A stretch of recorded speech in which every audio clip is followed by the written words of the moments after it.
Pangalan niya ang isa sa mga nababanggit at nadidiin sa investigasyon tungkol sa mga di umano kinorakot na proyekto ng gobyerno, si Party List Representative Zaldico.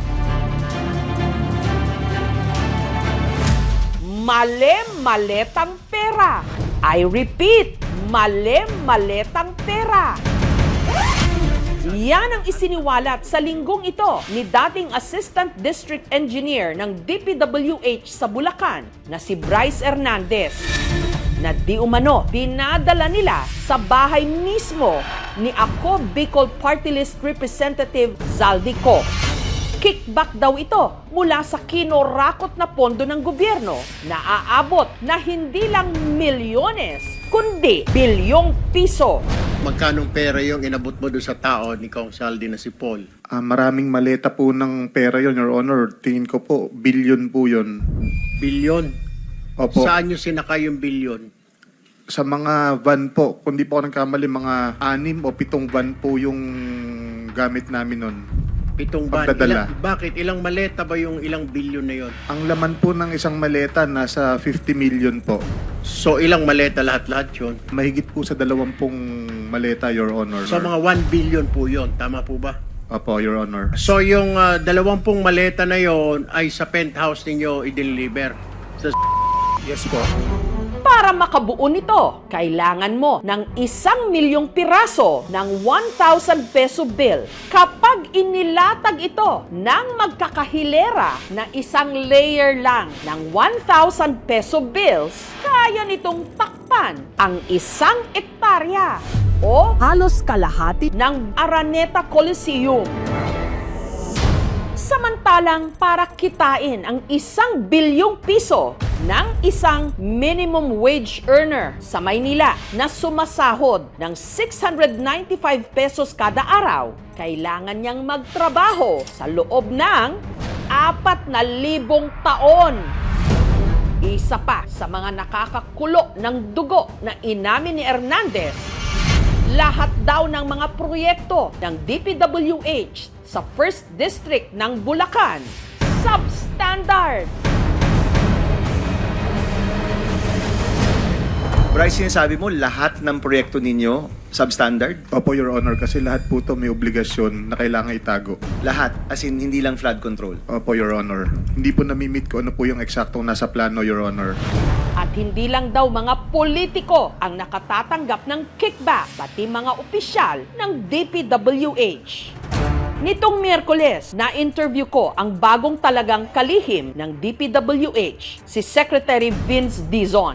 Kasama niya si Baguio City Mayor Benjamin Magalong na na-appoint bilang Special Advisor at Investigator ng ICI o ng Independent Commission for Infrastructure. Secretary, nakakalula ho yung sa Bulacan eh. Kasi sabi ho mismo ni Bryce Hernandez, lahat daw ng proyekto sa Bulacan substandard. At lahat yan may porsyentuhan.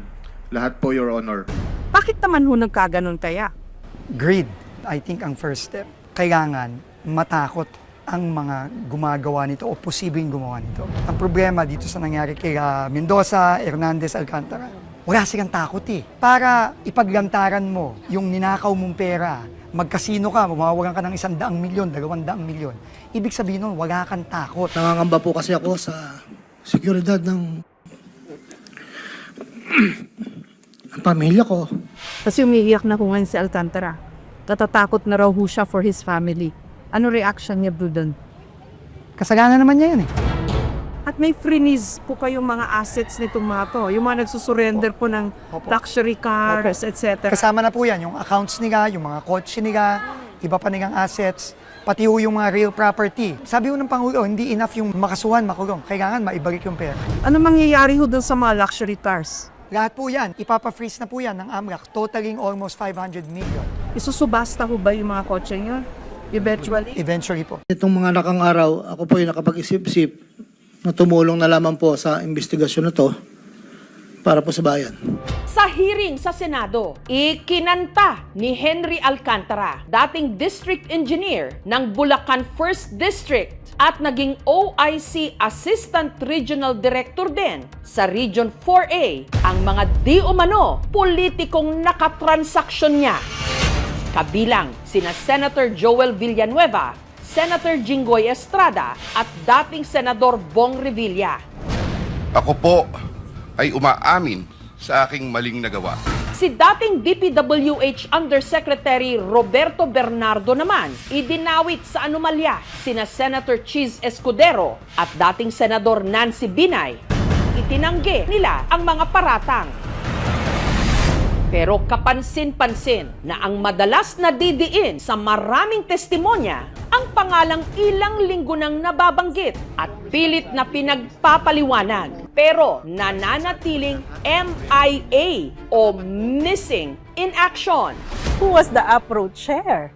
That was Zaldico. Congressman Saldico is a proponent of 13 billion pesos plus worth of projects. Ang pangapat po, si Congressman Saldico.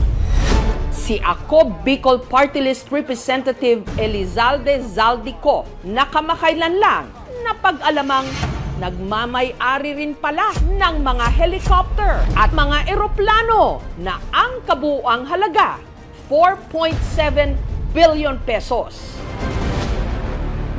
Why does he keep figuring out po dito sa investigasyon? May tisog na ho ba kayo ebidensya against him? Oo naman, meron na. Very consistent yung involvement niya sa katiwalian. Allegedly muna. Oho. Pero mapapatunayan naman niya kasi talagang sa mga makikita namin, nandun lagi yung kanyang fingerprint. Kaya hintayin na lang natin siguro na ma-file yung case.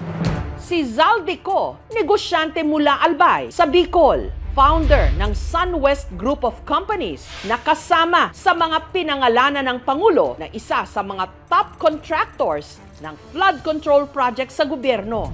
Meron siyang construction firms, hotel, luxury resort, subdivision, pati na memorial gardens o sementeryo. Pero taong 2019, nag-divest na raw siya sa SunWest. Hindi na raw siya nagmamay-ari ng kumpanya. Bawal kasi para sa mga nasa gobyerno. Gayunman, nananatili siyang shareholder. Ang kanya namang kapatid na si Christopher Co, dati ring kinatawan ng AKOB Bicol Party List. Ang kanilang kapatid na si Diday, Vice Governor ngayon ng Albay. At ang pamangkin nilang si Angelica, dati ring kinatawan ng isa pang party list, ang Barangay Health Wellness o BHW. Mula 2019, si Zaldico ang umupong party list representative ng AKOB Bicol. Simula 2022 naman, siya ang naging chairman ng pinakamakapangyarihang komite sa Kongreso, ang Appropriations Committee, na siyang nagpasa ng budget ng gobyerno. Honorable Elizaldico? Dahil sa kanilang posisyon, kontrolado ng mga ko ang maraming proyekto sa Kabikulan. Pero ayon sa aming pananaliksik, ang ilan sa mga proyektong ito nababalo di umano ng kontrobersya. Sa videong ito, nakuha nito lang August 30, makikita ang grupo ng mga estudyanteng nag-eensayo sa stage ng Peñaranda Park sa Legazpi City. Pero sa kalagitnaan ng kanilang pagsasayaw, ang removable canopy o bubong nito biglang bumigay. Bumagsak. 7 mga estudyante ang nadaganan. Kabilang narito si Andrew na nagtamo ng 2 malaking sugat sa kanyang ulo. Kaya siya nagkaroon ng internal bleeding o pagdurugo sa utak. Para talagang tulala na hindi man nakakakilala talaga. Tranta ko tapos nervous na nervous, sir. Nung nakita ko, baka kung anong mangyari sa anak ko. Sa awa ng Diyos, himala siyang nabuhay. Last practice na po sana namin yun, mga 5 po. Tapos, bigla pong umulan ng malakas, kaya may nag-crack daw po. Bigla na lang po siyang bumagsak. Bumagsak talaga. Hindi na po kami nakapag-react. Wala na po akong naalala. Enero nitong nakarang taon nang sinimulang i-renovate ang Peñaranda Park. Kabilang nga sa ginawa rito ang paglalagay ng retractable canopy bilang bubungan ng stage. Retractable means tanggal-tanggal lang po. If we have event, lalagay natin. After that, aalisin. Nung time na yun po, i-inspectionin. Umulan. Medyo may load ng tubig. Siyempre, hindi makikerry kasi it's a retractable Ang budget na inilaan para rito, 96 million pesos. Ang mga kontratista, High Tone Construction and Development Corporation at FSco Builders na pagmamay-ari ng pamilya ko. Pero depensa nila. The retractable roofing was scheduled for final inspection last week. Unfortunately, the inspection was postponed. Regarding inquiries on the design and technical specifications, we defer to the DPWH. Kung yun okay sana, walang mangyayari sa mga estudyante na ganun eh. Hindi sana yun babagsak. Paano talaga kung may nangyari? Paano na yung pangarap ng mga estudyante? Parang hindi naman po namin yun deserve kasi galing po yun sa tax eh. Kaya dapat inayos po nila para wala pong nangyayaring ganito. Na-experience po namin na trauma, tas yung na-experience ko pong sakit doon sa hospital, hindi naman po yun maano lang ng pera lang po.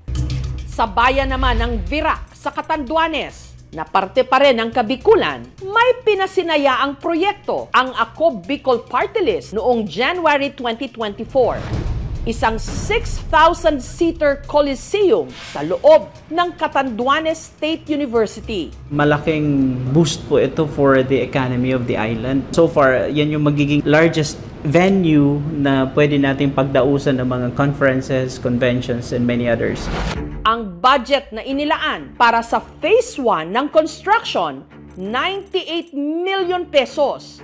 244 million pesos naman para sa Phase 2. Pero makalipas ang isang taong construction, heto ang lagay ng Coliseum ngayon.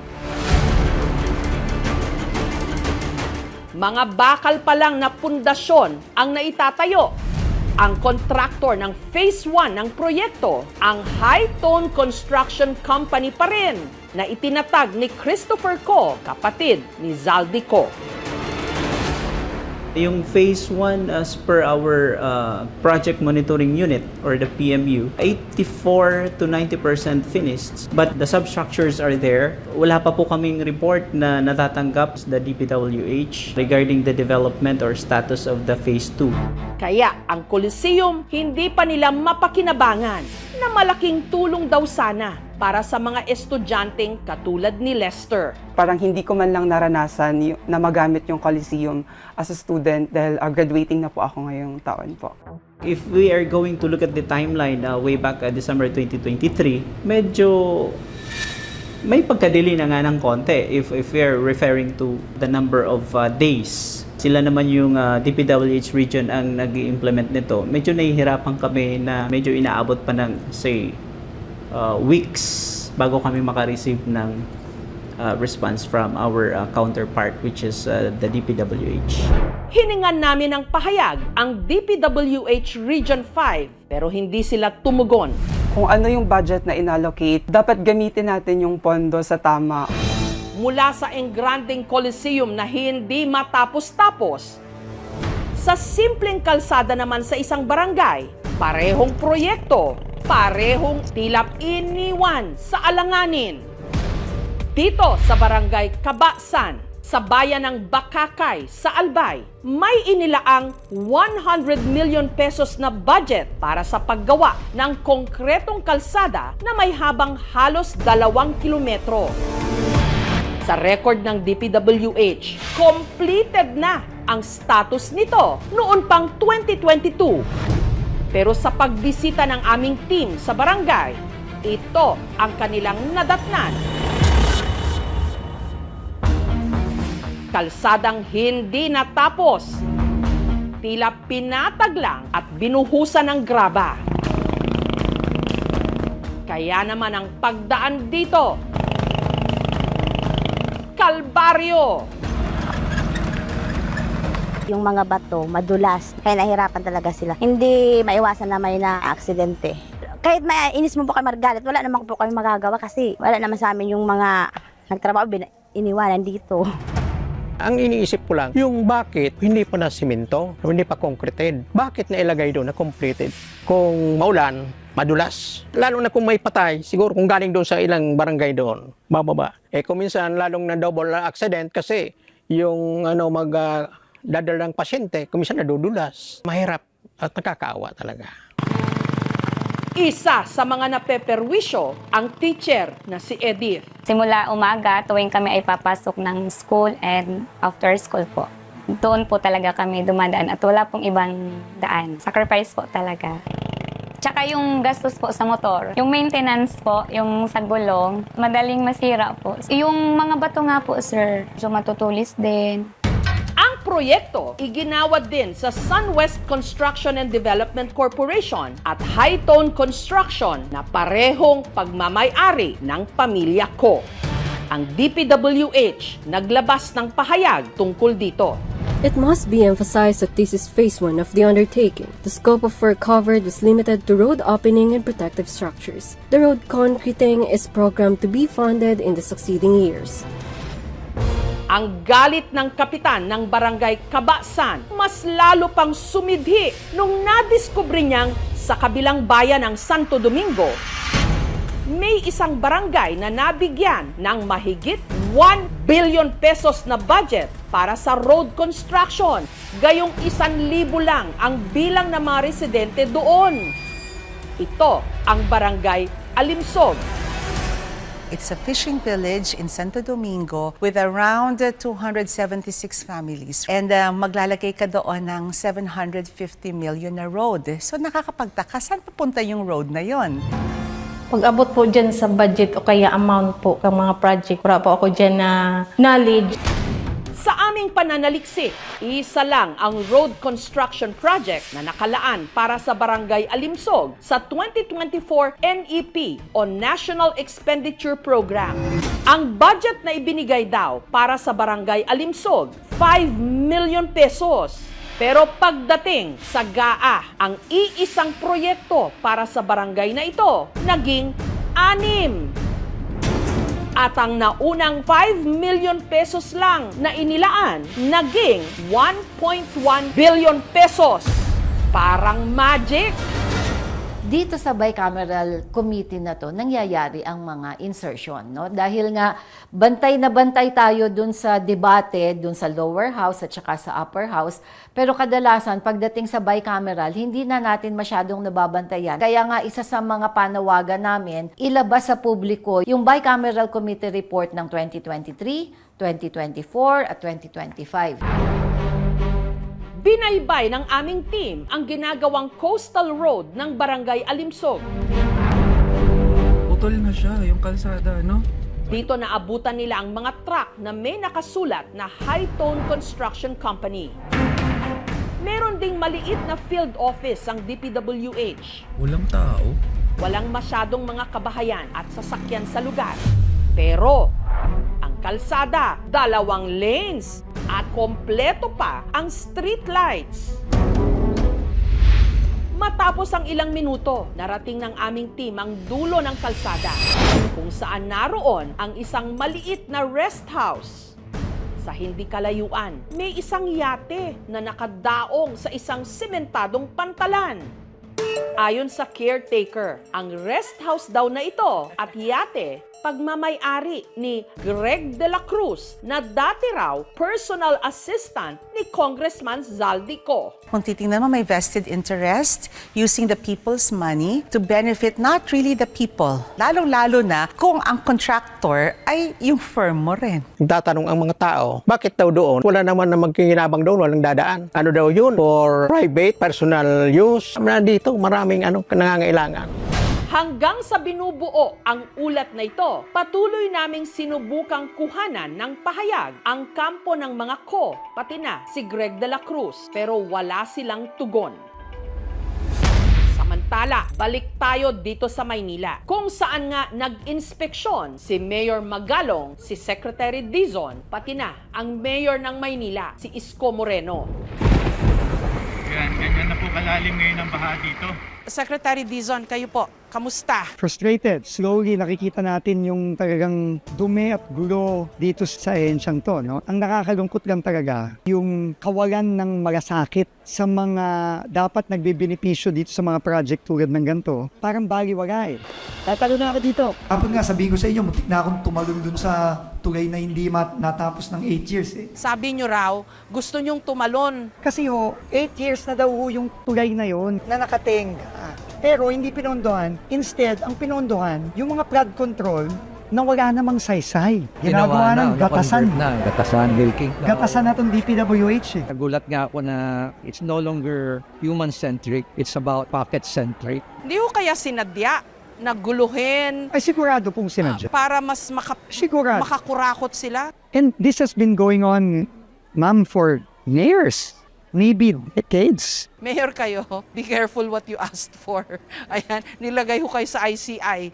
Paano ba yon? Napakahirap pala kasi meron akong trabahong mayor, tapos meron pala akong trabahong ICI, tapos kailangan ko pumunta sa field din, investigation. Pero tag team ho yata kayo madalas ngayon, Mayor. Ang trabaho ko magdala ng gamot, baka tumaas yung blood pressure. Hindi nagsasama lang ko kami ni Mayor. Kasi yung ngayon, ang role po ng DPWH ngayon talaga is mag-provide ng information, documents, ng ebidensya sa ICI.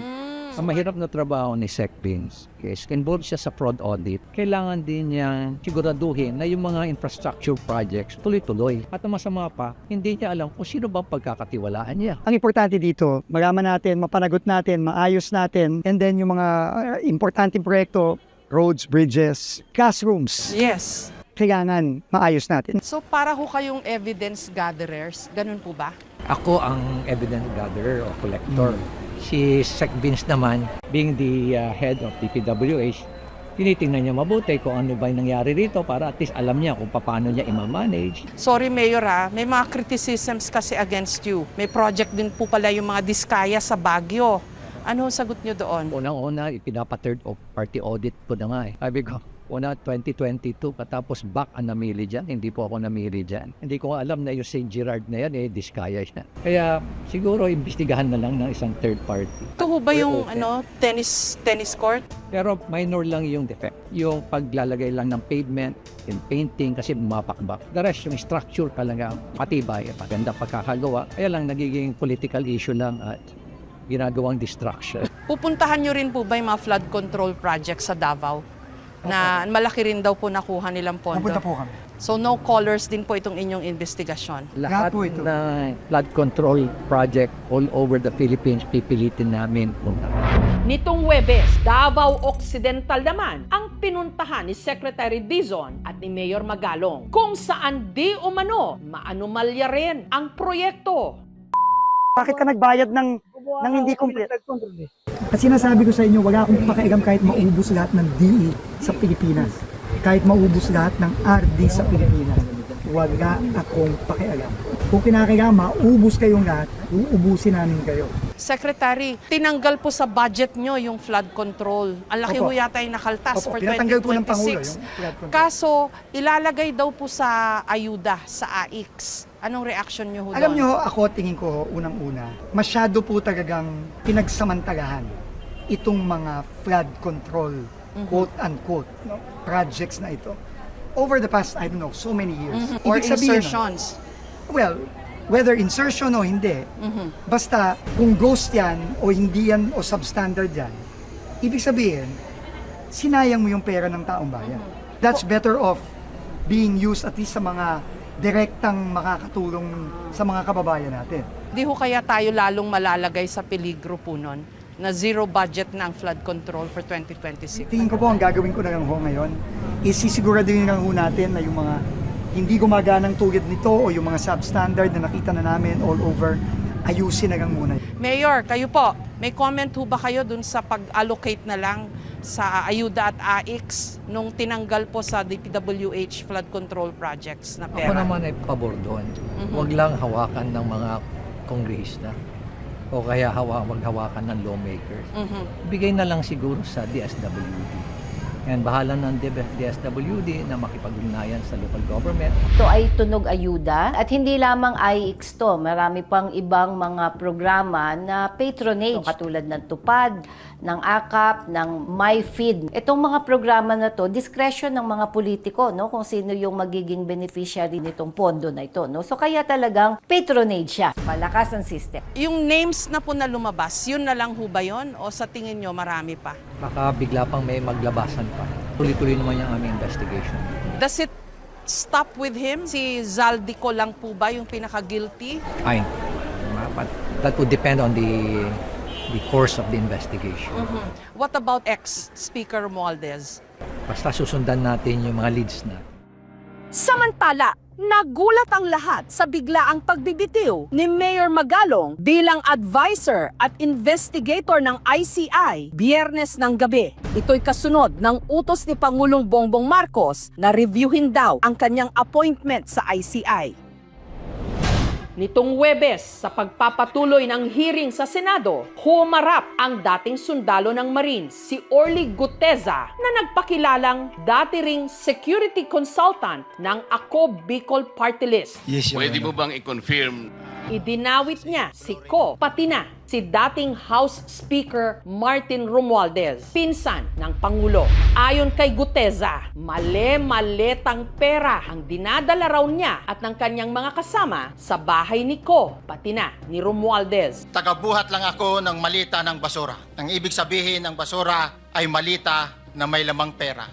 Ang bawat malita ay may lamang humigit kumulang 48 million pesos. Humigit kumulang 3 beses ako mismo ang nag-deliver ng basura sa bahay ni Congressman Zaldico, sa President at sa mga bahay ni Speaker Romualdez sa Taguig.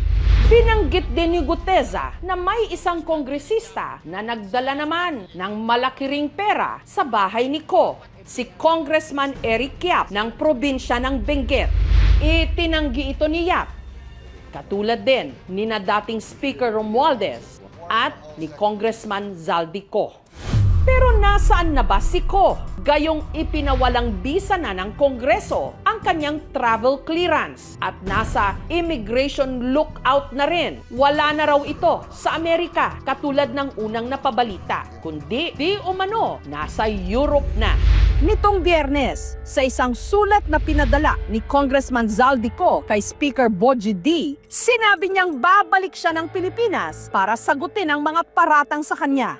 Sagot naman ni Speaker D, binibigyan niya ng hanggang bukas, September 29 si Ko para umuwi ng bansa. Nakakalula yung dami nung zero nung figures na pinag-uusapan natin. Nakakainsulto dahil sa dami ng pera na pinag-uusapan, binabaha pa rin tayo. Bakit lumala ng ganito kalaki yung perang pinag-uusapan natin? Systemic at complicit na nga itong nangyayaring korupsyon, no?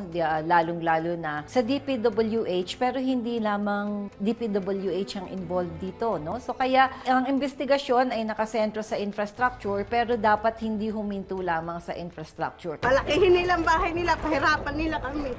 Ang ultimate na talo ay ang taong bayan, no? Kasi lalong-lalo na yung mga mahihirap na nangangailangan ng suporta talaga ng gobyerno. Kailangan ay hindi tayo bumitaw sa pagbabantay. Galit na yung mga tao at pagod na tayo sa corruption. Paano ho yun kayo ho nagmana ng DPWH?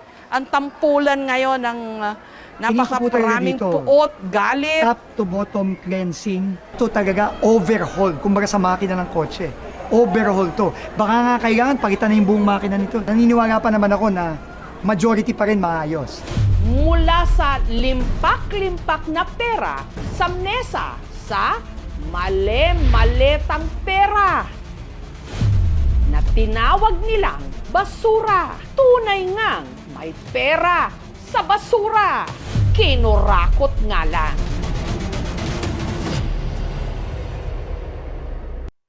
Thank you for watching, mga kapuso. Kung nagustuhan niyo po ang videong ito, subscribe na sa GMA Public Affairs YouTube channel. And don't forget to hit the bell button for our latest updates.